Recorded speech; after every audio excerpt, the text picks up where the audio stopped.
ఇప్పుడు నాకు కుటుంబ సమస్యలు ఉన్నాయని, లేకపోతే బయట సమస్యలు ఉన్నాయని, లేకపోతే ఎవరో ఏదో పొగిడారని లేదా విమర్శించారని, ఇవన్నీ వీటిని బట్టి కాదు. ఎప్పుడైనా నాకు మరణము కలుగునంత వేదన, మరణము కోరునంత వేదన ఎప్పుడన్నా నాకు కలిగింది అంటే దేని బట్టి కలిగిందో తెలుసా? దేవుని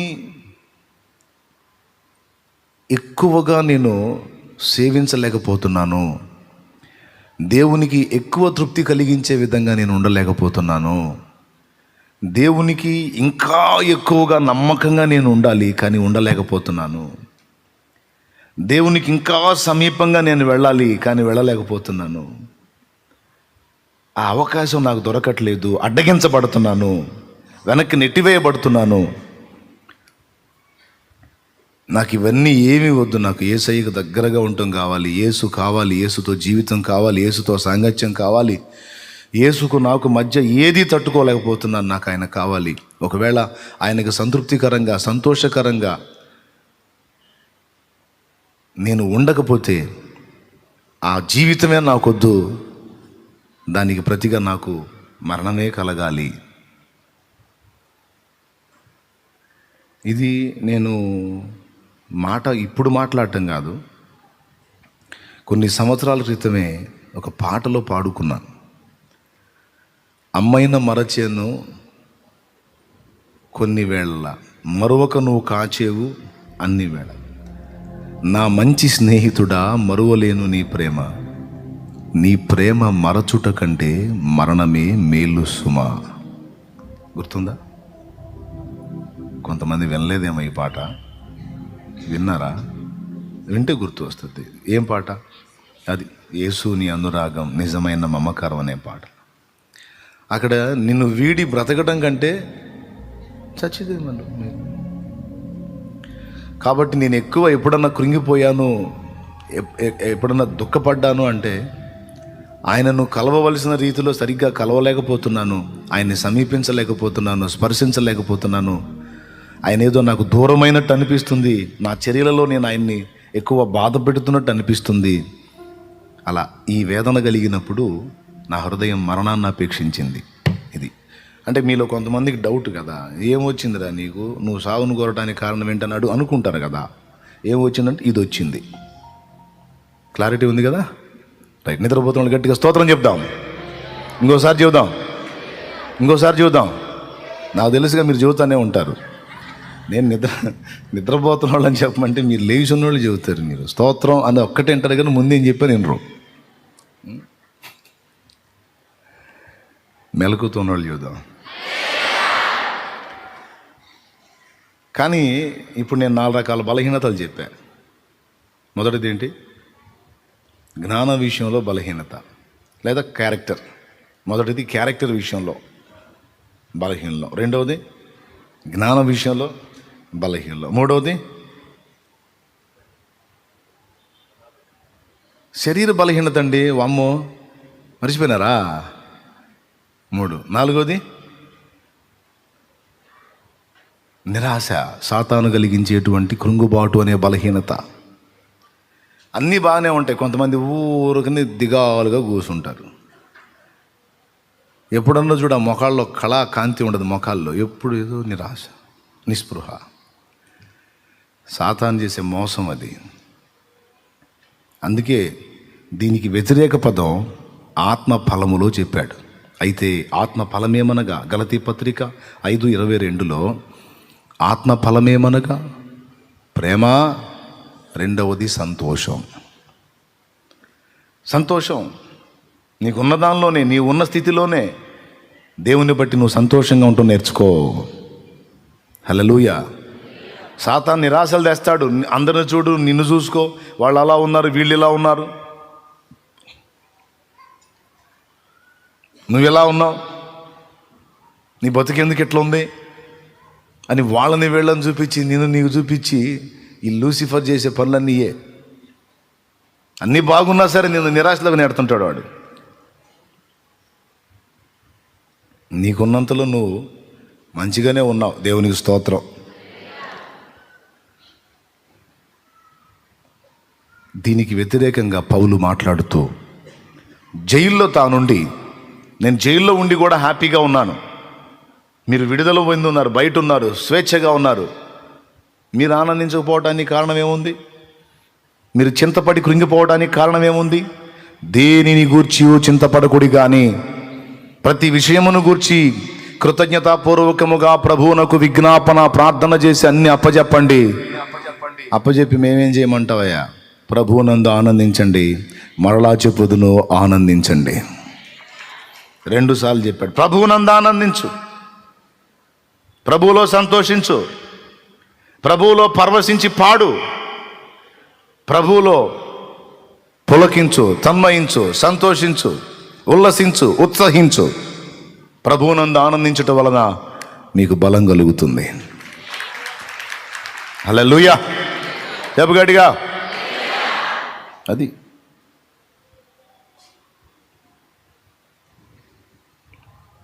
నిరాశను నెట్టవతలు పడేసాయి, కృంగుబాటు నెట్టవతలు పడేసాయి. ఆయన ఉన్నాడు. కొంతమందికి ఇప్పుడు నేనేమో భక్తి విషయంలో నాకు నిరాశ, కొంతమందికి వేరే వేరే విషయాల్లో నిరాశ. మీకు కూడా ఒకవేళ కృంగుబాటు ఏదన్నా వేదన ఏదన్నా కలిగితే ఈ విషయంలో కలిగితే అర్థం ఉంది, కానీ మిగిలిన విషయాలు ఈ విషయంలో కూడా కలగటానికి ఏం లేదు. ఎందుకంటే 4 సంగతులు చెప్పాను. క్యారెక్టర్ విషయంలో బలహీనుడివి, బలహీనురాలివి, ఓకే.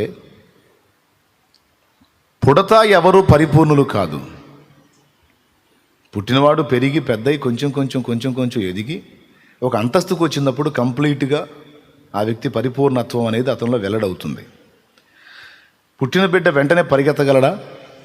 కనీసం పొరలాడగలడా? కొన్ని నెలల తర్వాత పక్కకి పొరలగలుగుతాడు, కొన్ని నెలల తర్వాత దోగాడుతాడు, మరికొన్ని నెలల తర్వాత కూర్చోగలుగుతాడు, మరికొన్ని నెలల తర్వాత ఏదన్నా ఆధారం పట్టుకొని నిలవగలుగుతాడు, మరికొన్ని నెలల తర్వాత చిన్నగా ఏదో ఒక ఆధారం చేసుకొని ఒక అడుగు ముందుకు వేయగలుగుతాడు, మరికొన్ని నెలల తర్వాత నిలబడి నడవగలుగుతాడు. అంత మాత్రాన అంత అయిపోలా, నిలబడి నడిచినంత మాత్రాన అంత అయిపోలా, మళ్ళా పెరగాలి, శరీరం పెంపుదల రావాలి, జ్ఞానం పెరగాలి. ఒక పసిబిడ్డ పరిపూర్ణమైన వ్యక్తి కావడానికి కనీసం 21 సంవత్సరం కాలం పడుతుంది. ప్రభునందు కొత్తగా జన్మించిన మనం యేసుకు సమానమైన సంపూర్ణతలోకి రావడానికి ఖచ్చితంగా కొంత టైం పడుతుంది. మనవంతు మనం కూడా పోరాడుతుంటాం, కృషి చేస్తుంటాం. ప్రభువు వల్లనే అన్ని విషయములలో ఉండటానికి మన వంతు మనం శ్రద్ధ నిలుపుతాం, తిప్పలు పడతాం. అలానే ఉండటానికి మన వంతు మనం కృషి చేస్తాం. పసిబిడ్డ కూడా నిలవటానికి తన వంతు తను ట్రై చేస్తూ ఉంటారు. ఇప్పుడు మీరందరూ అలా ప్రయత్నించిన వాళ్ళే. నిలబడటానికి ప్రయత్నం చేసి ఎన్నిసార్లు బోర్ల పడకుండా పుట్టింది మొదలుకొని అలాగా లేచి నిలిచిన వాడిని ఒకరిని చూపిస్తారా? చూపిస్తే నేను స్పెషల్గా ఒక ప్రత్యేకమైన దండ తీసుకొచ్చేస్తా. పుట్టిన మనము ఈ వయసుకు వచ్చేసరికి కనీసం నడక నేర్చుకునేసరికి ఎన్నోసార్లు పడుంటాం. మనం ఒక అడుగు వేస్తాం, ఆధారాన్ని వదిలేస్తాం, పడిపోతాం. మరి పిల్లలైతే పడి అమాయకంగా తల్లికెళ్ళి చూసి ఏడుస్తూ ఉంటారు. ఎందుకు తెలుసా? కొంతమంది పిల్లలకి పడ్డ దగ్గరే పడుంటాం తెలుసు, కానీ పైకి లేవటం తెలియదు. అయితే వారికి ఇంకొకటి తెలుసు, పడ్డ కాడే ఉండి తిరిగి లేవటానికి అమ్మా నాకు బలం లేదు, నన్ను లేపవే అన్నట్టు దీనంగా చూస్తూ ఉంటారు అమ్మకెళ్ళి.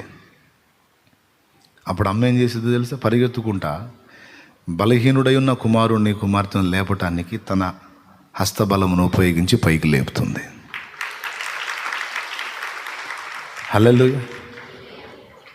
అందుకే పాడుకున్నా, బలహీనతలో బలమే నీవు, బాహుబలము చూపించేవు, ప్రియుడా నన్ను ఘనముగా చూడా. అమ్మనే గుర్తు చేసుకోండి. మీరు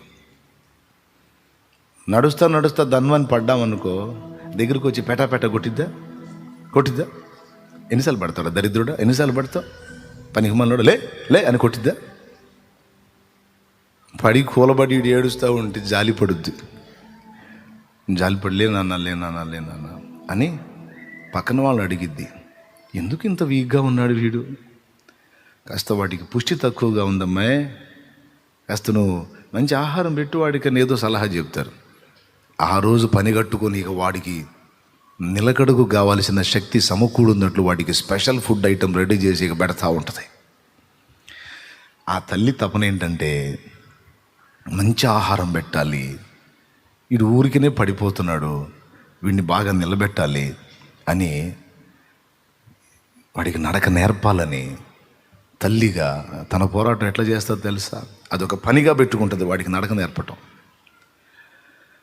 భర్త బాధ్యతలు నెరవేర్చి అతను వెళ్ళిపోయిన తర్వాత ఇంటి పనులన్నీ చూసుకొని ఇక వాడితో ఆడటం మొదలుపెట్టింది. ఆడటం అంటే ఏంటంటే వాడికి నడక నేర్పటం. ఆ బండి, నా చిన్నప్పుడు 3 గనుల బండి ఒకటి ఉండేది, చెక్క బండి. పిల్లలు కాస్త నడక నేర్చుకునే వయసుకు రాగానే పిల్లల చేతికి అది తగిలిస్తారు. ఇక వాడు అదే నెట్టుకుంటూ తిరుగుతుంటాడు. వాడి ఫీలింగ్ ఏంది, నేను బండిని నెడుతున్నాను, ఆట ఆడుతున్నాను అన్న ధ్యాసలో వాడు నడక నేర్చుకుంటాడు. ఎంతమంది నడిపారు 3 గనుల చెక్కల బండి? అందరూ నేను నడిపారా? గుర్తుందా మీకు? అంతే. తల్లిని ఊహించండి, పడ్డబిడ్డకి చేయందించి లేపి 4 అడుగులు వెనక్కి వెళ్ళి, అదిగో ఇప్పుడు నిలబడ్డావు, ఇప్పుడు వస్తున్నావు, దా దా దా దా వస్తావు దా. నువ్వు నేర్పలేదా నీ బిడ్డకి? తల్లి నువ్వు చెప్పు, నేర్పలేదా?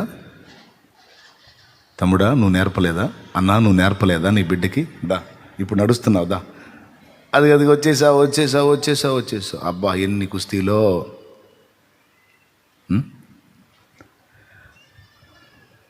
మొత్తం మీద ఆమె ఆశ ఏంటంటే వాడు నిలవాలి, తనలాగా నిలవాలి, తనలాగా నడవాలి, తనకంటే ఘనంగా ఉండాలి. యేసయ్య ఆశ కూడా ఇదే.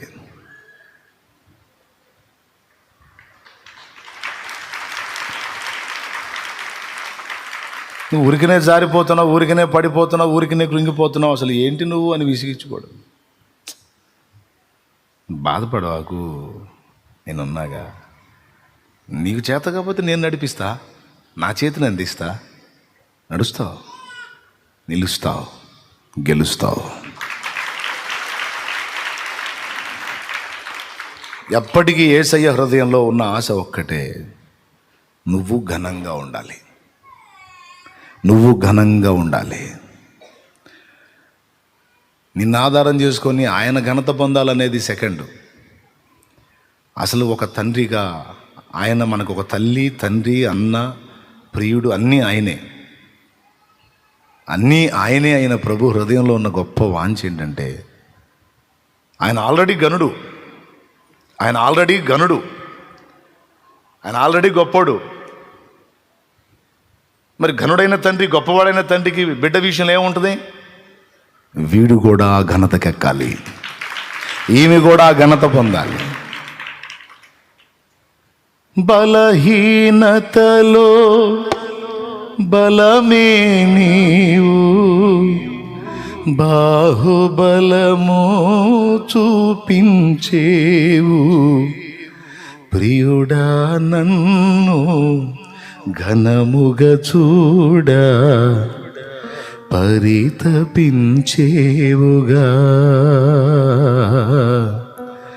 ప్రేమానిధి నీవేగా. నిజంగా మనం ఎవరినైనా ప్రేమిస్తే వాళ్ళని అడ్డం పెట్టుకొని మనం ఘనం పొందాలనుకుంటామా, లేకపోతే వాళ్ళని ఘనపరచడానికి ఇష్టపడతామా?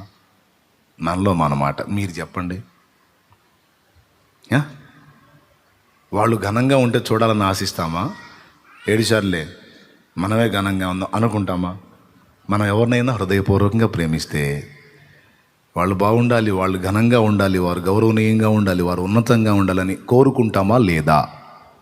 కోరుకుంటాం అంటే చేతులు ఎత్తండి, కొంచెం ఎక్సర్సైజ్ లాగా ఉంటుంది.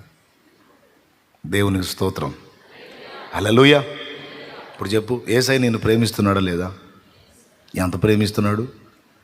ఎంత ప్రేమిస్తున్నాడా? ఇంత ఇంత ఇంత చెప్పలేవు, ఆ ప్రేమకు కొలతలు లేవు. హల్లెలూయా, హల్లెలూయా. ఇప్పుడు నువ్వు ప్రేమించే వ్యక్తి ఘనంగా ఉండాలని నువ్వు కోరుకోవటం న్యాయమే, కోరుకుంటావు తప్పనిసరిగా. మరి నిన్ను ప్రేమించే యేసయ్య కోరుకోడా? నిశ్చయంగా కోరుకుంటాడు. మనం ఆయన్ని ప్రేమిస్తున్నాం, అందుకే ఆయన్ని ఘనపరుచుకోవటంలో తృప్తి వెతుకుతాం. మనం ఆయన్ని ఘనపరుచుకోవటంలో ఆనందాన్ని వెతుక్కుంటాం మనం. ఎందుకంటే ఆయన్ని ప్రేమిస్తున్నాం. మనల్ని వచ్చి ఎవరైనా పొగిడితే అసలు మీరు నిజంగా అంత గొప్పోళ్ళండి, అంతండి ఎంతండి అంటే నాదే ఉందిరా బాబు, అంత ఆయింది. ఈ ఘనతంతా తీసుకెళ్ళి ఆయనకి ఆపాదిస్తూ ఉంటాం. ఆయన్ని ఘనపరుచుకోవటానికి ఇష్టపడతాం. ఎవరైనా ఆయన్ని ఘనపరుస్తూ ఉంటే తృప్తిగా ఉంటుంది మనకి. ఎవరైనా ఆయన్ని స్తోత్రిస్తూ ఉంటే, ఆరాధిస్తూ ఉంటే, ఎక్కడైనా మరీ కొన్ని చోట్లయితే వేరే భాష వాళ్ళు కూడా యేసయ్యని గురించి పాడుతూ మాట్లాడుతూ ఉంటే భాష మనకు అర్థం కాకపోయినా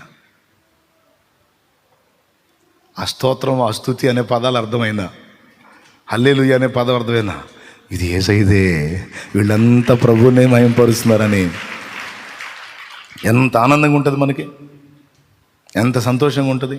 ఎందుకు? ఆయన్ని మనం ప్రేమిస్తున్నాం. ఆయన ఘనత పొందుతుంటే అది మనకు తృప్తి.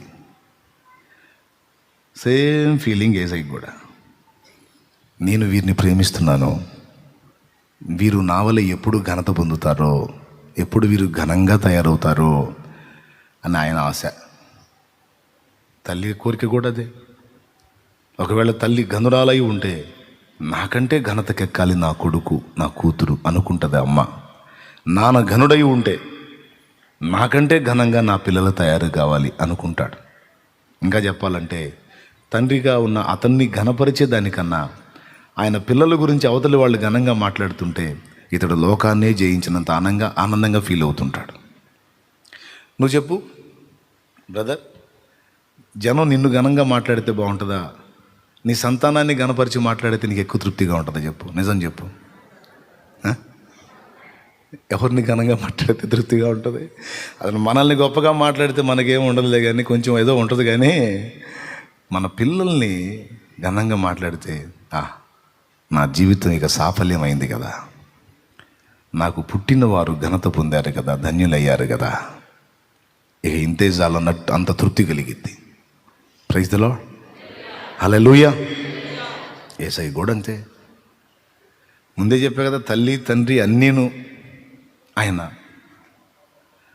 కాబట్టి నిరంతరం మనం ఆయనను అపేక్షించినట్టే ఆయన కూడా తనను ఘనపరచు వారిని ప్రేమించి, అసలు ఇంకా చెప్పాలంటే ముందే మనకంటే ఎక్కువ ఆయనే ముందు మనల్ని ప్రేమించాడు.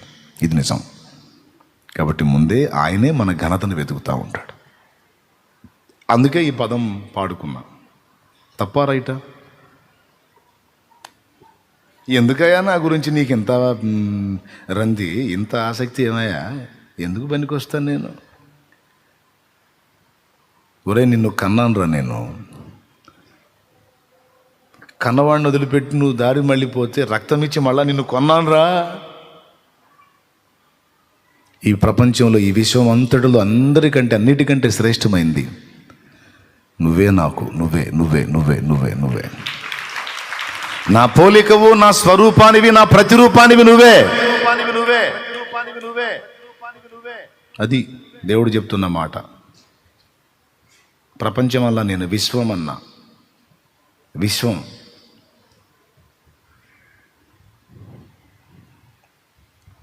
ఓకే. కాబట్టి జారిపడిన వేళ పడ్డ చోటని నిన్ను వదిలిపెట్టడు, తన బాహుబలము చేత నిన్ను తిరిగి లేపాడు. అలా ఎన్నోసార్లు నువ్వు పడ్డావు, ఆయన లేపాడు, పడ్డావు లేపాడు. ఇప్పటికి కూడా పడుతున్నావు లేపుతున్నాడు, పడుతున్నావు లేపుతున్నాడు. నీకేదో మొత్తానికి ఏదో నరాల జబ్బు వచ్చినట్టుందని ఇప్పుడు మళ్ళీ నరాల బలం కోసం, ఎముకల పుష్టి కోసం వాక్యంలోనే కొంచెం శ్రేష్టమైన వాక్యాహారం పెట్టి పుష్టిని ఇవ్వటానికి ఆయన సిద్ధపడి ఉన్నాడు, చేస్తున్నాడు ఆ పనే. ఇప్పుడు దేవునికి మహిమ. మొత్తం మీద ఒకటైతే నిజం, నిన్ను నిలబెట్టిన దాకా నిద్రపోడు. హల్లెలూయా, హల్లెలూయా.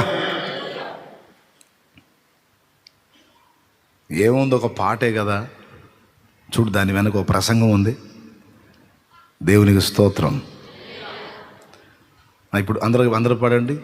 బలహీనతలో బలమే నీవు, బాహుబలము చూపించేవు, ప్రియుడా నన్ను ఘనముగా చూడ పరితపించేవుగా, ప్రేమానిధి నేవేగా. నన్ను ఘనపరచు వారిని నేను ఘనపరచేదను. మనందరం ఘనంగా ఉండాలి, అది కోరిక ఆయనకి. ఏ బలహీనత, జ్ఞానం విషయంలో నువ్వు బలహీనుడువా, బలహీనరాలువా? నీకు కావలసిన విషయాలన్నిటా కావలసిన జ్ఞానం ఇవ్వటానికి ఆయన బలవంతుడు. కుటుంబాన్ని నడపడానికైనా, సమాజాన్ని నడపడానికైనా, సంఘాన్ని నడపడానికైనా, అసాధ్యమైనవి సాధించడానికైనా, దేనైనా గెలవడానికైనా కావలసిన జ్ఞాన బలం ఒకవేళ నీ దగ్గర లేకపోతే, నువ్వు ఆయన ఆశ్రయించగలిగితే ఆయన తన జ్ఞానము నీకిచ్చి నిన్ను నడిపించగలుగుతాడు. ఈ మాట నేను చెప్పానా? యాకోబు రాసిన పత్రిక 1వ అధ్యాయము 5-6 వచనాలు చూడు, ఇలా ఉంది. నీ జ్ఞాన బలం కొదువుగా ఉంటే ఆ జ్ఞానం దేవుడే ఇస్తాడు ఆయన అడిగితే. మీలో ఎవరికైనాను జ్ఞానము కొదువుగా ఉన్న ఎడల అదుగో అతడు దేవుని అడుగువలెను, అడుగో, అప్పుడు అది అతనికి అనుగ్రహింపబడు. ఈ కుటుంబాన్ని ఎలా రొటేట్ చేయాలో నాకు అర్థం కావటల్లా, ఈ జీవితాన్ని ఎలా నడిపించాలో నాకు అర్థం కావటల్లా, ఈ సంఘాన్ని ఎలాగ ముందుకు తీసుకెళ్లాలో నాకు అర్థం కావటల్లా, ఈ లోకస్తుని ఎలా నీ వైపు తిప్పాలో నాకు అర్థం కావటల్లా, ఈ సమాజాన్ని ఎలా నీ వైపు తిప్పాలో నాకు అర్థం కావటల్లా. నా జ్ఞానము లేదు, జ్ఞానమి అయ్యా. నీ చిత్తము నెరవేర్చడానికి, నీ సంతోషాన్ని వెతకడానికి నాకు జ్ఞానం సరిపోవటల్లా. నా జ్ఞానమి అయ్యా. ఎందుకు జ్ఞానం? నీ చిత్తం నెరవేర్చడానికి, నీ సంతోషాన్ని వెతకడానికి, నీకు ఇష్టముగా బ్రతకడానికి. నాకంత జ్ఞానబలం లేదు ప్రభువా, బుక్ అవుతున్నాను, దయచేసి నా జ్ఞానం ఇవ్వవా, బయటపడటానికి జ్ఞానం ఇవ్వవా, తప్పించుకోవటానికి జ్ఞానం ఇవ్వవా, తెలివినివ్వవా. నువ్వు ఏ విషయంలో అడుగుతావు? ఆత్మ సంబంధమైన విషయాలైనా, భౌతిక సంబంధమైన విషయాల్లో అయినా సరే ఆయనే జ్ఞానం ఇస్తాడు. మీకు తెలుసా, ప్రపంచ దేశాల్లో పెద్ద దేశంగా గుర్తింపబడదు కానీ ఒక చిన్న దేశంగా గుర్తింపబడింది ఇజ్రాయిల్. మీరు గమనించండి, కావాలంటే నెట్లో సెర్చ్ చేసుకొని చూసుకోండి. ప్రపంచ దేశాల అన్నిటిలో చాలామంది జ్ఞానులు ఉండొచ్చు, కానీ ఇజ్రాయెల్ గురించి సెర్చ్ చేయండి, అన్యులు సైతం వాళ్ళ గురించి ఎంత ఘనంగా మాట్లాడతారో చూడండి.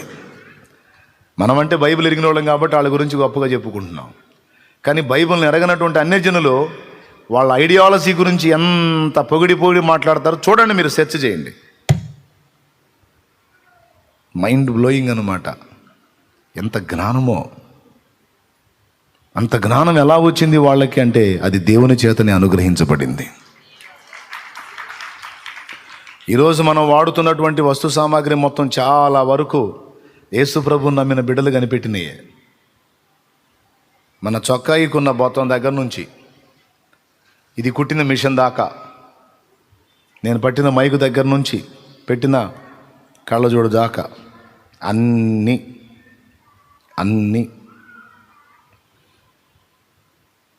అందులో కనీసం 98% యేసు ప్రభువుని నమ్ముకున్న బిడ్డలు కనిపెట్టినాయే.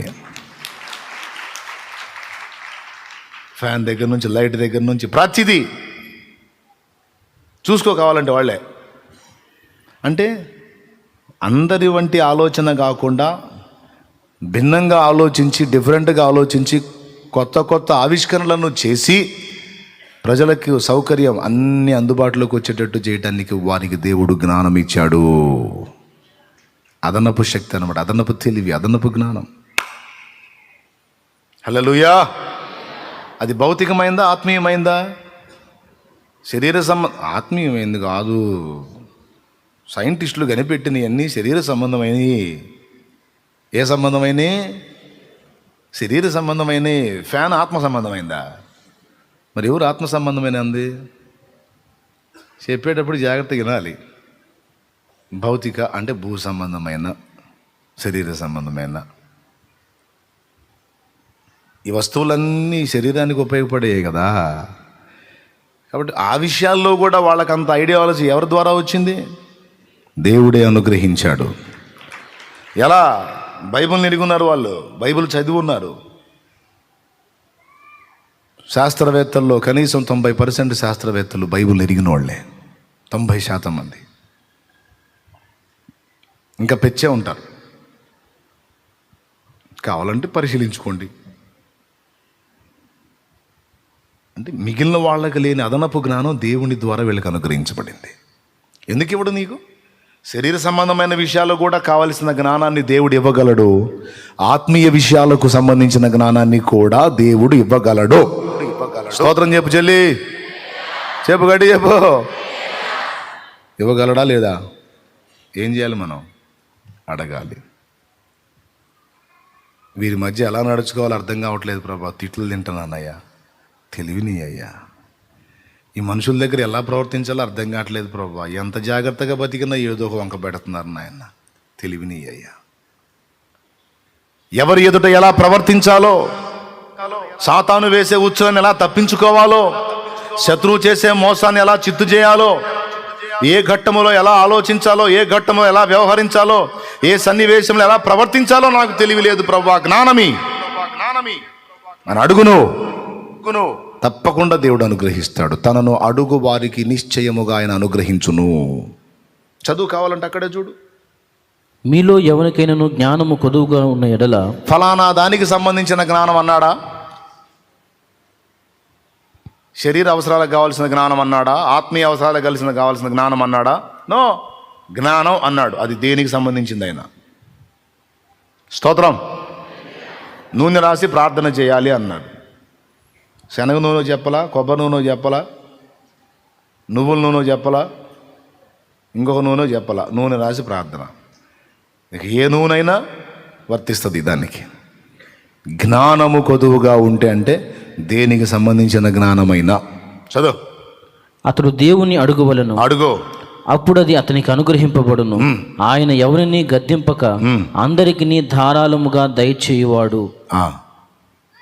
ఆ తర్వాత అయితే అతడు ఏమాత్రము సందేహింపక విశ్వాసముతో అడుగువలెను. సందేహించువాడు గాలి చేత రేపబడి ఎగిరిపడు సముద్ర తరంగమును పోలియుండును. అట్టి మనుషుడు విమనస్కుడై తన సమస్త మార్గముల యందు అస్థిరుడు గనుక ప్రభువు వలన తనకేమైనను దొరుకునని తలంచుకొనరాదు. దేవునికి మహిమ. దేవుని నువ్వు ఏదడిగినా, ముఖ్యంగా జ్ఞానం, దేవుని నువ్వు అడిగేటప్పుడు ఏ మాత్రం సందేహం లేకుండా అడగమన్నాడు. సందేహించువాడికి దొరకదన్నాడు. కాబట్టి దేవుని ముందుకు వచ్చినప్పుడు ఇదిగో ఈ జ్ఞానం విషయంలో నేను బలహీనుణ్ణి. అందరూ ఒకసారి స్తోత్రం చెప్పండి, గట్టిగా చెప్పండి. ఈ క్యారెక్టర్ విషయంలో బలహీనుణ్ణి, ఈ శరీర రుగ్మతల విషయంలో బలహీనురాల్ని, ఈ వ్యాధి నుంచి బయటపడలేకపోతున్నా ప్రభా. 4వది, అపవాది నన్ను నిరాశలోకి నెట్టేస్తున్నాడు, కృంగుబాటులోకి నెట్టేస్తున్నాడు. రకరకాల కారణాలు చూపించి నన్ను మోసగించి ప్రతిసారి నా మైండ్ని డిస్టర్బ్ చేస్తూ ఉన్నాడు. ఈ పరిస్థితులన్నిటి నుంచి తప్పించుకోవటానికి కావలసిన జ్ఞానము, బయటపడడానికి కావలసిన జ్ఞానం నాకు ఇయ్యా అని నువ్వు అడిగితే తప్పకుండా ఇస్తాడు. సందేహం లేకుండా నువ్వు అడగాలి. హల్లెలూయా. ఆయన బాహుబలం నీ మీద చూపిస్తాడు, నిన్ను బయటికి తీసుకొస్తాడు.